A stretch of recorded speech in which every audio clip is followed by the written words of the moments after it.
Hello, class. Professor Mandeville back, of course. This is lecture number 8 for History 102. And as you remember, when we left off in lecture number 7, we were talking about President McKinley being shot by anarchist Leon, who I can't pronounce his last name, at the Pan Am Exposition in September of 1901. And Theodore Roosevelt, vice president, had to be located so he could be rushed to McKinley's side. And as I mentioned before, he was right here in the North Country. He was on Isle Lamont preparing to give a speech at a wildlife dinner at Governor Fisk's home, the governor of Vermont, out on Isle Lamont. And that afternoon, he had toured a brand new fish hatchery that the state had opened up there. He was notified of what happened. They whisked him off, got him on a train to Buffalo, and he arrived in Buffalo, New York, and went to the bedside of McKinley. And at that point, it was touch and go for President McKinley. The big problem for the physicians was they could not locate the bullet in his body. The bullet had entered his body, bounced around, and wasn't directly behind the entry wound.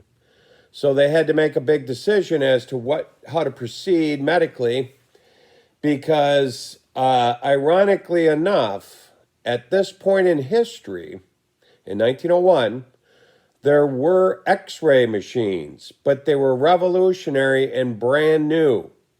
There were only 2 of them in the entire world, and one of them was at the Pan American Exposition in Buffalo where McKinley had been shot. But at this point, they hadn't even thought about using X-rays for medical applications, so they didn't X-ray the president, which I suppose, as we'll find out, could have helped him. But from what I understand also, X-ray machines, these very first ones, gave off so much radiation. Had they used it to save his life, he probably would have died in the not-too-distant future from excessive radiation exposure. So, anyway, they can't find the bullet, so they decide to take the best course of action. Instead of doing exploratory surgery on the president, they sew up the wound, and they plan on leaving the bullet in him, which was common practice back in this day and age, before the use of X-rays. A lot of people, especially war veterans, had bullets in their bodies. To give an example, President Andrew Jackson had 2 bullets in his body, one from a wound he received as a veteran. He was a general in the military, as most of you probably know. The other he received as a wound when he was fighting a duel. And the problem with long-term bullets in your body like that, leaving them there forever, you slowly but surely will die of lead poisoning. Now, so McKinley, they leave the bullet in, they sew up the wound, and Theodore Roosevelt is doing a bedside visual every day for several days. He's staying at a friend of his house, a wealthy banker in Buffalo, Ansley Wilcox's house. McKinley starts to recover from his wounds. And finally, it gets to the point where President McKinley tells Vice President Roosevelt, "Aren't you supposed to be on vacation with your family?" And Roosevelt said, "Yes, they're there without me." McKinley basically tells him, "I'm sick of you hovering over my bed. I'm going to be fine. You need to go join your family." His family was in the middle of the Adirondacks at a friend of theirs' camp in Tawas. Tawas is just outside of Newcomb, New York. Some of you may be aware of where that is. So Roosevelt goes to join his family on their annual fall vacation, early fall vacation in the Adirondacks. Roosevelt has 6 children. So he goes and joins them. They get back to their normal vacation activities, hiking, camping, fishing, and so forth in the middle of the Adirondacks, which Roosevelt grew up going to and dearly loved. So he and his couple of his sons are off on a couple-day hiking, camping trip into the high peaks. And unfortunately, President McKinley takes a turn for the worse. An infection had set in to the bullet wound, and now it's touch and go again. Government officials go to Taos to the camp where Roosevelt's family was staying, trying to find him, and he's not there. His family tells him he and a couple of his sons are out camping. They're not exactly sure where, but he should be back in a couple days. So they're looking around for Roosevelt sort of frantically. Finally, he and his sons come stumbling down out of the mountains into the small village in Newcomb, where they go into a store to get some supplies. And that's when the storekeeper tells him that government officials have been trying to locate him. So Roosevelt rushes back to the camp at Taos, where there are officials waiting. Excuse me. And they're going to have to get him back to Buffalo, but this time he's in the middle of the Adirondacks. So they put him in a horse-drawn carriage in the middle of the night.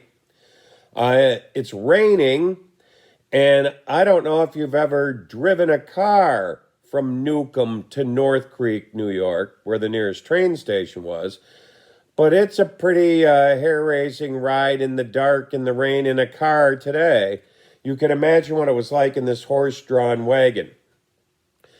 So Roosevelt arrives there, and by the way, I don't know if any of you have ever been to the Adirondack Museum in Blue Mountain Lake, but they have the carriage that Roosevelt rode in that evening, and they also have the rain jacket and hat that he was wearing on display at the Adirondack Museum. If you're ever there, it's worth taking a look at.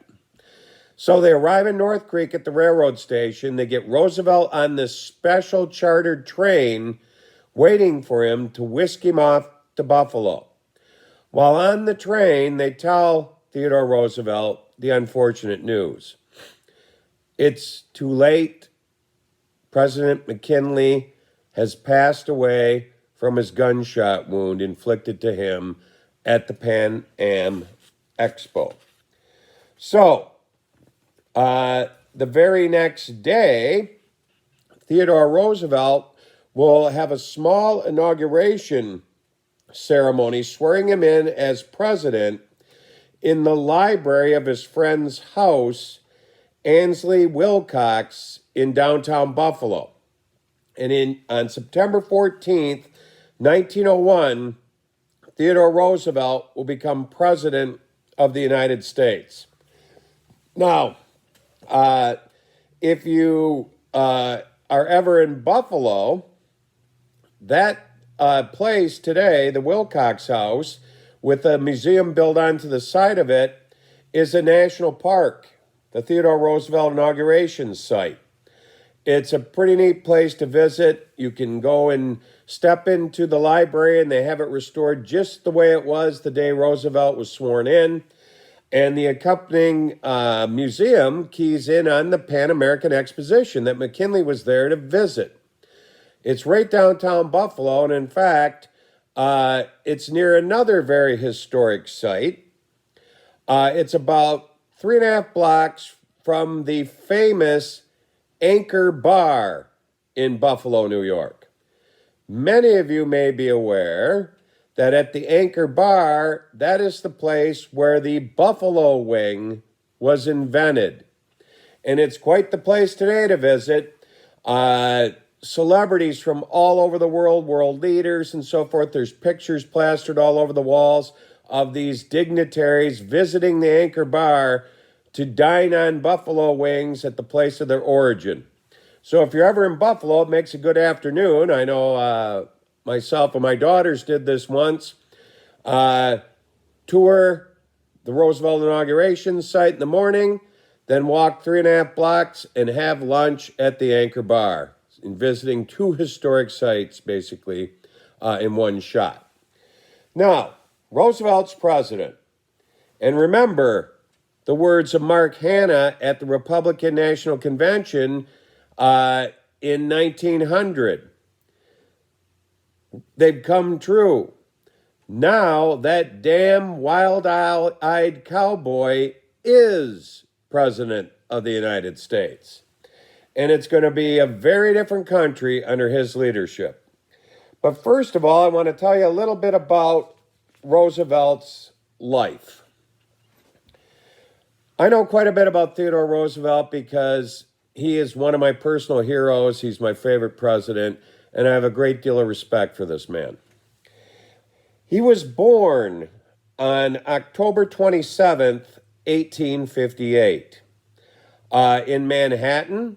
His birthplace is a national park also, the Brownstone, the 4-story Brownstone where he was born, not too far from Union Square in Manhattan. It's a great place to visit. He was born in 1858. The first known photograph of Theodore Roosevelt was taken on April 25th, 1865, when he was about 6.5 years old, and he was hanging out the window of his grandfather's home in Manhattan, watching President Lincoln's funeral procession go by his grandfather's home. So that's the first ever known photograph of young Theodore. Theodore grew up a weak young child. He barely survived childbirth, and he was very sickly. He had asthma and so forth as an infant, and it was touch and go for Theodore when he was young. Because of his health issues, he was sort of a weak young man, young boy, always being picked on in school and so forth as the 99-pound weakling or whatever. So he went on a real exercise regimen to get himself in shape and, I suppose, stop this nonsense. Because of that, when he attends college, he's going to be a college athlete, as I think I mentioned before when we're talking about the Rough Riders. Roosevelt went to Harvard University. He was on the tennis team and the wrestling team, and he graduated Harvard Phi Beta Kappa, which is the highest honor society in the country, and especially the Harvard chapter is very prestigious. Theodore Roosevelt, for his senior project, wrote a book he was a history major and a Japanese culture minor. He wrote a book on the naval activities during the War of 1812. That book, which I have on my shelf at home, is still the definitive source on naval activities that happened during the War of 1812. It's still the best book there is, and he wrote it as a senior in college. He was a brilliant man, brilliant student. As I mentioned before, to sum up his early career, he was appointed the head of the Civil Service Commission. When that was created in the aftermath of Garfield's assassination by President Arthur. He later went on to be the chief of police of the New York City Police. He was brought in to clean up corruption, which was running rampant during the Gilded Age. He did a great job. He parlayed that into a successful campaign for the New York State Assembly, where he served. Then he went on to be the Assistant Secretary of Navy that we talked about, a Rough Rider, and then a governor of New York, Vice President of the United States, then ultimately President of the United States. When Roosevelt takes over as president in September of 1901, he's only 42 years old, which makes him the youngest president ever to be inaugurated. John F. Kennedy was the youngest president ever elected. Roosevelt was not elected. Remember, he took over as vice president. So he'll be the youngest person ever inaugurated as president, younger than JFK when he was inaugurated in January of 1961. Now, Theodore Roosevelt's quite a character, and I want to just tell you a little bit about how he and his family moving into the White House really changed America for quite some time. Previously, ever since Abraham Lincoln, presidents had been older, and there were never any young children in the White House. The last time kids were in the White House was Abraham Lincoln's two sons. Now, as I mentioned before, Roosevelt had 6 children. Roosevelt's first wife, Alice Hathaway Lee, died 2 days after giving birth to Roosevelt's first child, Alice, named in honor of her mother. She died due to childbirth complications just 2 days after Alice's birth, and on that same exact day, which was quite a turbulent and horrible day in Roosevelt's life, his mother passed away also. So on one single day, Roosevelt went through the trauma of losing his wife and his mother. This was devastating to Roosevelt. Roosevelt went into a state of depression at this point, and to sort of clear his head and be able to move forward, he decided to buy a ranch in the Dakotas. He left his young infant daughter with his sister to take care of for a while because he was incapable of doing it at this point due to his emotional state. And he went out and became a cowboy for a couple of years.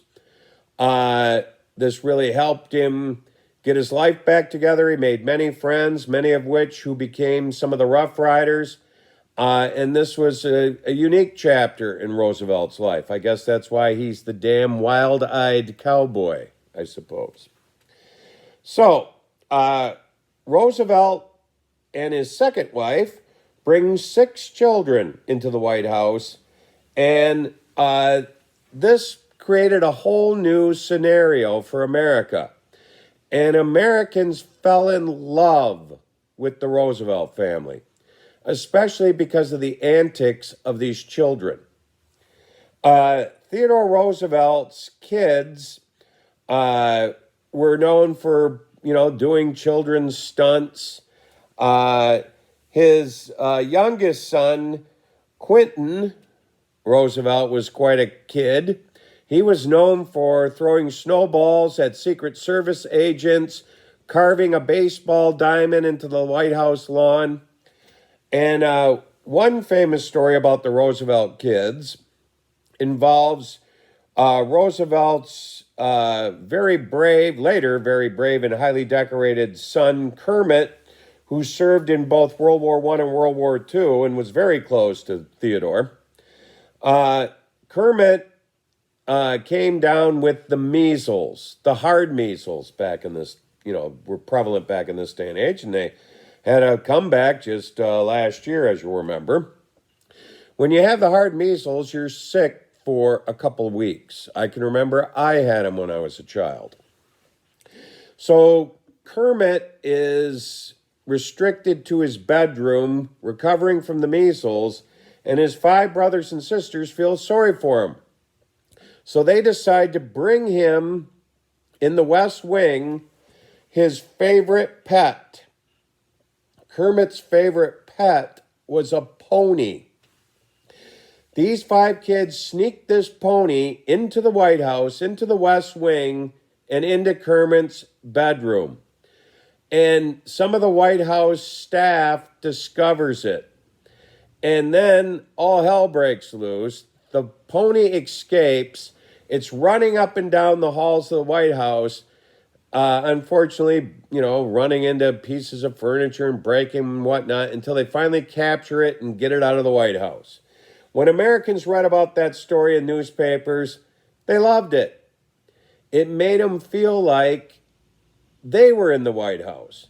What if their families were lucky enough to be elected, but like Theodore Roosevelt, or assume office like Roosevelt, and they were in the White House? They could imagine their children doing the same crazy stunts.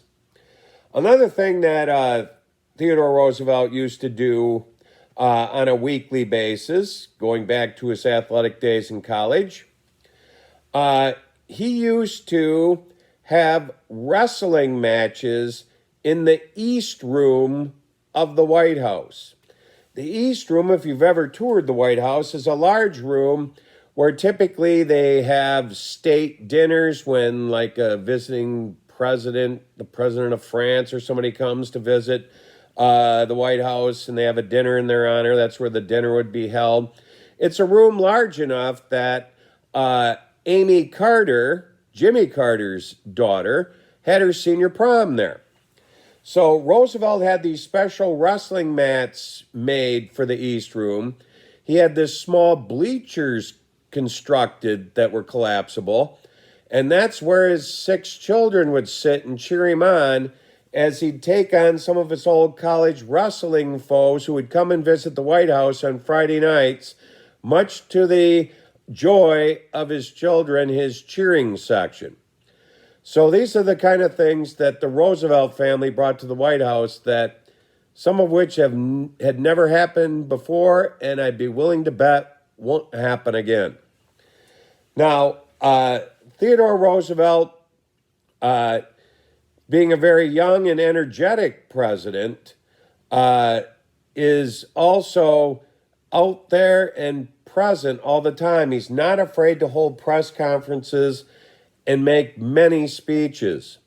And this is where the common term of the president using the quote-unquote bully pulpit comes about, because Roosevelt wasn't afraid to talk to the American people and explain exactly what he was up to. And he becomes a champion of the American people. So that pretty much sums up Roosevelt's life up to the point where he was president of the United States.